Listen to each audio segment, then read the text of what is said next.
በዛሬ ማለዳ የምንጀምረው የትምህርታችን ሐሳብ ራስን ማደስ በሚል ርዕስ ይሆናል።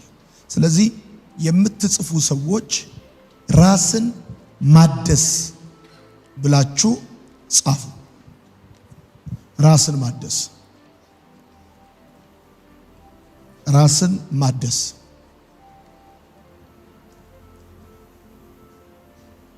በዚህ በአዲስ አበባ በሚኖረን የመልካም ወጣት ስልጠና ላይ የምንመለከተው የመጀመሪያው ሐሳብ አሁን ከርዕሱ እንደነገርኳችሁ ራስን ማደስ ነው። መነሻ የምናደርገው የትንቢተ ኢሳይያስ መጽሐፍ ምዕራፍ 40 ቁጥር 31 ላይ ያለውን የእግዚአብሔር ቃል ነው። በኢሳይያስ መጽሐፍ ምዕራፍ 40 ከቁጥር 27 ጀምሮ ያለውን ያዕቆብ ሆይ እስራኤልም ሆይ መንገዴ ከእግዚአብሔር ተሰውራለች፣ ፍርዴም ከአምላኬ አልፋለች ለምን ትላለህ? ለምንስ እንዲህ ትናገራለህ? አላወክምን? አልሰማህምን? እግዚአብሔር የዘላለም አምላክ የምድር ዳርቻ ፈጣሪ ነው። አይደክምም፣ አይታክትም፣ ማስተዋሉም በማንም አይመረመርም። ለደካማ ኃይልን ይሰጣል፣ ጉልበት ለሌለውም ብርታትን ይጨምራል። ብላቴኖች ይደክማሉ ይታክቱማል፣ ጎበዛዝቱም ፈጽሞ ይወድቃሉ። እግዚአብሔርን በመተማመን የሚጠባበቁ ግን ኃይላቸውን ያድሳሉ፣ እንደ ንስር በክንፍ ይወጣሉ፣ ይሮጣሉ፣ አይታክቱም፣ ይሄዳሉ፣ አይደክሙም። ይሄውን ያነበብኩላችሁ የእግዚአብሔር ቃል በጣም ታዋቂ የሆነ ብዙዎች የሚያውቁት ቃል ነው። በዚህ ክፍል ላይ በጣም እንድትመለከቱ የምፈልገው ሐሳብ ምንድነው? እግዚአብሔርን በመተማመን የሚጠባበቁ ግን ይልና ኃይላቸውን ያድሳሉ ብሎ ይናገራል። እግዚአብሔር ኃይላቸውን ያድስላቸዋል አይደለም የሚለው፣ እነሱ ናቸው የራሳቸውን ኃይል የሚያድሱት። ለዚህ ነው አሁን እግዚአብሔርን በመተማመን የሚጠባበቁ ግን ኃይላቸውን ያድሳሉ፣ እንደ ንስር በክንፍ ይወጣሉ፣ ይሮጣሉ፣ አይታክቱም፣ ይሄዳሉ፣ አይደክሙም። ኦኬ ተመልከቱ ወደኔ። ይሄ መውጣት፣ መሮጥ፣ አለመታከት፣ መሄድና አለመድከም ኃይልን የማደስ ውጤቶች እንደሆኑ ከቃሉ ላይ ትመለከታላችሁ።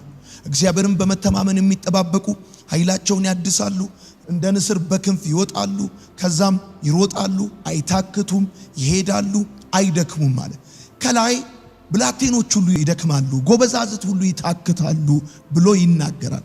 ሰው በህይወቱ ዘመን ውስጥ ድካም ያለ ነገር ነው። ሰው ሆኖ የማይደክም የለም። ሰው ሆኖ የማይታክት የለም። ሰው ሆኖ የማይዝል የለም። ስለዚህ የእግዚአብሔር ቃል ሲናገር ብላቴኖች ይደክማሉ አለ። ገና ምንም ያልሰሩ፣ ገና ምንም ያላደረጉ፣ ገና የእድሜያቸውን የመጀመሪያ ምዕራፍ እየኖሩ ያሉ ሰዎች እንኳን ይደክማሉ። ብላቴኖች ይደክማሉ፣ ይታክታሉ። ህይወት ያሰለቻቸዋል፣ ተስፋ ያስቆርጣቸዋል፣ ነገር ያስጠላቸዋል። እና ከዛ ሲቀጥል እንደዚህ አለ። አሁን ልዩነቱ እንደዚህ ነው። ኃይላቸውን ያድሳሉ ብሎ ይናገራል። ወዳጆቼ በደንብ እንድትሰሙኝ የምፈልገው ነገር ቢኖር ሰው ኃይሉን ማደስ እንዳለበት፣ ራሱን ማደስ እንዳለበት መረዳት አለበት ብዬ አስባለሁ። መሮጥ ትፈልጋላችሁ ወይ? መሄድ ትፈልጋላችሁ ወይ? ማሸነፍ ትፈልጋላችሁ ወይ ሲባል አዎ ትፈልጋላችሁ። ወደ እኔ ተመልከቱ። ቀና ቀና። ምንም ነገር እንደነበረ ሊኖር አይችልም። ምንም ነገር እንደነበረ ሊኖር አይችልም። ጊዜ ይሄዳል፣ ኃይል ያረጃል። እንደነበር ከሆነ መቀጠል አትችል። እንደነበር ከሆነ መቀጠል ካልቻልክ ጊዜ ከሄደ ትታረጃለህ። ካረጀ አቅም ይቀንሳል።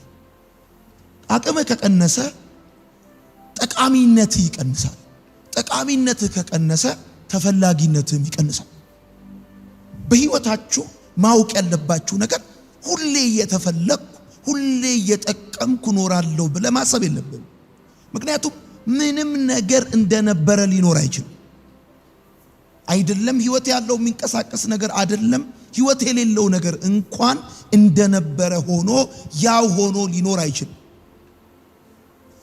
ለምሳሌ እኔ መጀመሪያ አካባቢ መልካም ወጣት ስጀምር የነበረኝ ኢነርጂ አቅሜ እንዴት እንደምዘል አብሬ ከወጣቱ ጋር እንዴት እንደምጮህ እንዴት እንደምጨፍር ምናምን ከሆነ አመት በኋላ እድሜ እየጨመረ ሲመጣ እነሱ ሲዘሉ እኔ ቆሜ ማየት ጀምሬያለሁ።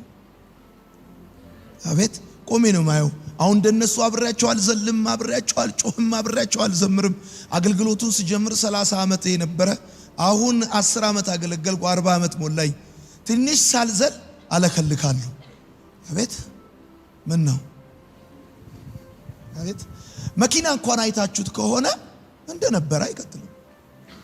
በእድሜው በጨመረ ቁጥር ነገሮቹ ካልታደሱ ብዙ ድምጽ ያመጣል፣ ይንኳኳል፣ ከከከከከ ምናምን ይላል፣ ሲቴቴቴት ምናምን ከከከከከ ምናምን ይላል። እንደ በፊቱ አይነት ጭስ በጭስ ይሆናል። እንደ በፊቱ አይነት ፍጥነትም ጉልበትም አይኖረውም።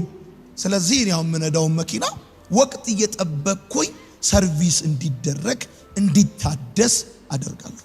ሸራው ይታደሳል፣ ዘይቱ ይቀየራል፣ ለሞተር የሚያስፈልግ ነገር ካለ ሌሎችም ነገሮች ካሉ ልክ እንደዛ አንድ ነገር መንቀሳቀስ ከጀመረ ማሰብ ከጀመረ መስራት ከጀመረ በኋላ እንደነበረ ሊቀጥል ከፈለክ እያቆምክ ማደስ፣ እያቆምክ የተበላሸውን ማደስ፣ አሮጌውን በአዲስ መተካት፣ እንደገና አቅሙ እንዲጨምር እንደነበረ ተፈላጊነቱ እንዲቀጥል ማድረግ አለብህ። ስለዚህ አንተም ከተወለድክበት ጊዜ ጀምሮ እየኖርክ መጥተሃል፣ እየኖርሽ መጥተሻል። ህይወት እስከዚህ ድረስ መጥቷል። አሁን ደግሞ በተወሰነ መልኩ አረፍ ብሎ ራስን ማደስ ኢምፖርታንት እንደሆነ ይሰማኛል። ለዚህ ነው ብዙዎቻችሁ በጠይቃችሁ እንደ ትላንትና አይደላችሁ፣ እንደ ቀድሞ አይደላችሁ። ቀድሞ ፈጣን ናችሁ፣ ቀድሞ ሳቂታ ናችሁ፣ ቀድሞ ተግባቢ ናችሁ፣ ቀድሞ ብዙ ነገር ነበራችሁ። ግን ህይወት እየሄደ ሲመጣ ደግሞ ብዙ ነገሮቻችሁ እንደ ትላንትና እንዳልሆኑ እናንተም እርግጠኛ ናችሁ። ስለዚህ ራስን ማደስ የሚባል ነገር በጣም ኢምፖርታንት እንደሆነ እንድታስቡ ፈልጋለሁ። ይሁን እኔ አሁን እግዚአብሔርን በመተማመን የሚጠባበቁ ራሳቸውን ያድሳሉ፣ ኃይላቸውን ያድሳሉ። ኃይል የሚባል ነገር አለ። ከዛ ይሄን ራስን ማደስ የሚለውን ሐሳብ መጽሐፍ ቅዱስ የሚያነጻጽረው ከንስር ጋር ነው።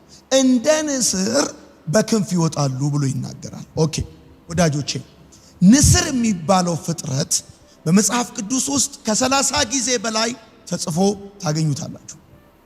ንስር በምድራችን ላይ ለ28 ሀገሮች የሀገር ምልክት፣ ለብዙ ካምፓኒዎች አርማ ሆኖ የሚያገለግል ፍጥረት ነው ንስር። የንስር ሁኔታን ስትመለከቱት ንስር ከዝናብ በላይ፣ ከደመና በላይ፣ ከመብረቅ በላይ፣ ከአውሎ ንፋስ በላይ የሚበር፣ ከብዙ አዋፍ በላይ የሚበር ትልቅ አቅም ያለው ትልቅ ተፈጥሮ ያለው ማንነት ያለው ፍጡር ነው ንስር። እሱ ብቻ አይደለም የሚገርመኝ፣ በጣም ከፍ ካለ ከፍታ ላይ ውሃ ውስጥ ያለን ነገር በፍጥነት ተመልክቶ ፒክ የማድረግ ትልልቅ ክብደት ያላቸውን ሁሉ እንስሳቶች የማደን አቅም ያለው ነው ንስር። ስለዚህ የእግዚአብሔር ቃል ሰው ኃይሉን እንዴት ማደስ እንዳለበት የሚያነጻጽረው ከንስር ጋር እንደሆነ በኢሳይያስ መጽሐፍ ምዕራፍ 40 ላይ ታያላችሁ። ለምሳሌ የንስር የመጀመሪያው ተፈጥሮ ምንድነው ካላችሁ፣ የጋብቻውን ሁኔታ ዝም ብዬ ስለ ንስር ባነሳላችሁ፣ ንስር መጀመሪያ ከማግባቱ በፊት በፍቅር ይጠናናል። ወንድና ሴት ንስር ይጠናናል። ከተጠናኑ በኋላ ከ4 እስከ 5 ዓመት አይጋቡም። ከተጋቡ በኋላ እስከ ህይወታቸው መጨረሻ ድረስ አይፋቱም። ከሁለት አንዳቸው ቀድሞ ከሞቱ በህይወት የቀሩት ሌላ አያገቡም። ዚዛት yes አሁን የመጀመሪያው የንስር ተፈጥሮን ስታዩት ይሄ ነው። የሚገርም ተፈጥሮ ያለው ነገር ነው ንስር የሚባለው ፍጥረት ማለት ነውና እሱ አይደለም የሚገርመው። ደግሞ ከዛ ከፍ ስትሉ ደግሞ ምን አይነት ሌላ ተፈጥሮ አለው መሰላችሁ? ንስር ለምሳሌ ቤት በሚሰራ ጊዜ ምን ያደርጋል? በጣም በትላልቅ ዛፎች ወይም በዋሻዎች ላይ ይሰራና ሲሰራ እንደዚህ ያደርጋል። ጠንካራ እንጨት ይረበርብና ጠንካራ እንጨት ይረበርብና በእንጨቱ ላይ እሾክ ወይም አጥንት ይሰካና በዛ በእሾኩ ላይ ደግሞ ሳር ወይም ላባ ይጎዘጉዛል። የዚህ ምክንያቱ ዋንኛው ምክንያቱ ሁለት ነው። ንስር የሚወልዳቸው ጫጩቶች ኮምፈርት እንዲያገኙ አይፈልግም። ለምሳሌ ንስር ለልጆቹ ምግብ የሚያቀርበው በተወለዱ ሰሞን ብቻ፣ ሙቀት የሚሰጠው በተወለዱ ሰሞን ብቻ። ዝም ብለ በ40 ዓመት ንስር ሆኜ ጺሜን እናቴ ላይ እየተላጨው ኖራለሁ አይሰራም። ባጭር አማርኛ ማለት ነው። እና በተወለደ ወቅት በተወለዱ ወራት ለልጆቻቸው ሙቀት ይሰጣሉ፣ ምግብ ይሰጣሉ፣ እንዲጠናክ በደንብ እንዲንቀሳቀሱ ማለት ነው። ስለዚህ ቤቱን ሲሰራ ንስር ሞር ኦፍ ኮምፎርታብል እንዲሆን አይፈልግም። የሚሰራው በጠንካራ እንጨት እሾክ ያረግበታል። እሾኩ ላይ ዝም ብሎ ላባ ነገር ያረግበታል። ስለዚህ የተወለዱ ጫጩቶች ምን ያደርጋሉ? ገና አልጠነከሩም ታውቃላችሁና ያ እሾክ ጠቅስ ያረጋቸው እዚህ ውስጥ ካለው ውጊያ የሚወጋቸው እሾክ ለማምለጥ ሲሉ ከጎጆ ይወጣሉ። ሲወጡ በግድ ክንፋቸውን ይዘረጋሉ። ንስር ልጁን መብረር የሚያስለምደው በግድ ነው መብረር የሚያስለምደው። ይሄ በጣም ፈጣን ከደመና በላይ ከመብረቅ በላይ ከዝናብ በላይ ከብዙ ወፎች በላይ የሚበር ንስር ይኖርና የሆነ ወቅት ላይ ሲደክም ሲያረጅ የሚያደርገው ነገር ራሱን ያድሳል። ራሱን ደግሞ እንዴት ነው የሚያድሰው ብላችሁ ስትሉ የመጀመሪያው የሚገርመው ነገር ንስር ሲደክመው አቅሙ ሲቀንስ ሲያረጅ ያውቃል። ከዛ እንደ ቀድሞ ለመሮጥ እንደ ቀድሞ ለማደን እንደ ቀድሞ ከፍ ለማለት ስለሚፈልግ የመጀመሪያ ላባዎቹን እያደማ ይነቅላል። ከዛም ሌላ የሚያደርገው ምንድነው? ለምሳሌ አይኑ ላይ በእድሜ ምክንያት የመጡ ሞራዎችን እንዲቀልጥለት ወደ ጠዋት ፀሐይ ቀና ብሎ ሞራውን ያቀልጣል። ጥፍሮቹን ከድንጋይ ጋር እያጋጨ ይሰብራቸዋል። የአፉን ማንቁርት የሚያድንበትን የሚይዝበትን ከድንጋይ ጋር አጋጭቶ አድምቶ ይሰብረዋል። ይሄ አሁን ያረጀው ከሱ ጋር ብዙ ጊዜ የኖረው ነገር እንዲራገፍ በአዲስ እንዲተካ ይፈልጋል። ንስር እያደማ ላባውን ከላዩ ላይ ከነቀለ ጥፍሮቹ ከድንጋይ ጋር ሰብሮ ከላዩ ላይ ካራገፈ በኋላ ከዛ ማንቁርቱን ከሰበረ በኋላ አሁን ማደን አይችልም። ምክንያቱም አፉ ላይ ምን የለም፣ ማንቁርት የለም። ሄዶ አሳ መያዝ አይችልም፣ ወይም ሌላ ነገር መያዝ አይችልም፣ እግሩ ላይ ያለ ጥፍር። ስለዚህ እንደ ቀድሞ መብረር አይችልም። ያለው አማራጭ ለቀጣይ 40 ቀናቶች መሬት ለመሬት እየተንፏቀቀ ራሱን እንደገና ክንፎቹ እስኪበቅሉ ድረስ እንደገና ጥፍሮቹ እስኪበቅሉ አዲስ እስኪሆን ድረስ እንደገና 40 ቀን መሬት ለመሬት ያ ከደመና በላይ ከመብረቅ በላይ ከዝናብ በላይ የሚሄድ ንስር እንደዚህ አድርጎ መልሶ ራሱን ሪስቶር ያደርጋል። እኛ ላለፉት ረጅም ዓመታት 20 ዓመት 15 ዓመት 30 ዓመት 40 ዓመት ኖረን ስናበቃ 40 ቀን አይደለም 5 ቀን እስቲ ቁጭ በልና ራስን ሪስቶር አርግ፣ አሮጌውን ነገር አራግፍ፣ በአዲስ ነገር ተካ ስንባል 5 ቀን መቀመጥ አንፈልግም። ስለዚህ ምንድነው ምን ሆነው ከለመድነው በታች ከአቅማችን በታች ከምናቀው በታች እያወቀን እንደማናቅ እየቻልን እንደማንችል ተመረን እንዳልተማር 3-4 ቀን 5 ቀን ተቀምጠ ብዙ ነገሮች ታውቃላችሁ። እንኳን አይደለም ሰው በጣም በውድ ዋጋ እንኳን የተሰራ ቤት አይታችሁት ከሆነ ዝም ብሎ እድሜ ሲቆጥር ክራክ ያረጋል፣ የሆነ ነገር ሸረሪት ያወጣበታል። ስለዚህ የሆነ ጊዜ ጠብቀህ እሱን ማደስ ይጠበቅባል። ብዙ ኢትዮጵያዊ ለእንቁጣጣሽ ቤቱን ያድሳል።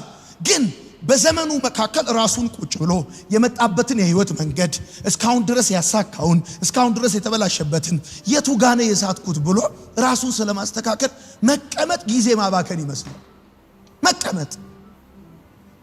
መቀመጥ ቁጭ ብሎ ስለ ህይወቱ ማሰብ ጊዜ ማባከን ይመስለዋል። ጫት ቤት መቀመጥ፣ ሺሻ ቤት መቀመጥ፣ ቴሌቪዥን እያዩ መቀመጥ፣ እጅ እርሳስ እስኪመስል ድረስ ማህበራዊ ሚዲያ ወደ ላይ መግፋት ስራ ነው የሚመስልህ። ራስ ላይ ግን ኢንቨስት ማድረግ ኪሳራ ይመስላል። አሁን ለዚህ ነው ወዳጆቼ ራስን ማደስ ብዬ የመጀመሪያውን ሐሳብ ዛሬ ማካፍላችሁ በዋነኛነት ለዚህ ነው። የምትጽፉ ሰዎች ንስር ከ30 ጊዜ በላይ በመጽሐፍ ቅዱስ ላይ እንደተጻፈ ጻፉልኝ። ከ30 ጊዜ በላይ በስክሪፕቸር ውስጥ ንስርን ታገኙታላችሁ። የ28 ሀገሮች አርማ ነው ንስር። በዓለም ላይ የ28 ሀገሮች አርማ ነው። የአሸናፊነት አርማ ነው። የድል አድራጊነት አርማ ነው። የኃይል የጉልበት አርማ ነው። ንስር የከፍታ አርማ ነው። የከፍታ አርማ ነው። እሺ 30 ጊዜ በላይ በመጽሐፍ ቅዱሳችን ላይ ተጽፏል። ከዛ ሲቀጥል አሁን እንደነገርኳችሁ የ28 አገር አርማ ነው ብያችኋለሁ። የንስር የጋብቻ ሁኔታ ብላችሁ ጻፉ። የጋብቻ ሁኔታ ይሄ ለግል ህይወታችሁ ኢምፖርታንት ስለሆነ ነው የምንማረው። የጋብቻ ሁኔታውን በተመለከተ በመጀመሪያ በፍቅር ይጠናናል። ማለት እማያውቀውን አያገባ። አይ ላቭ ዩ አይ ሚስ ዩ አይ ኪስ ዩ ብሎ አይገባም። በፍቅር ይጠናናል። ዝም ብሎ የኃይል ምልክት መሆን አይቻልም። ዝም ብሎ የአሸናፊነት ምልክት መሆን አይቻልም። ዝም ብሎ የድል አድራጊነት ምልክት መሆን አይቻልም። እናማ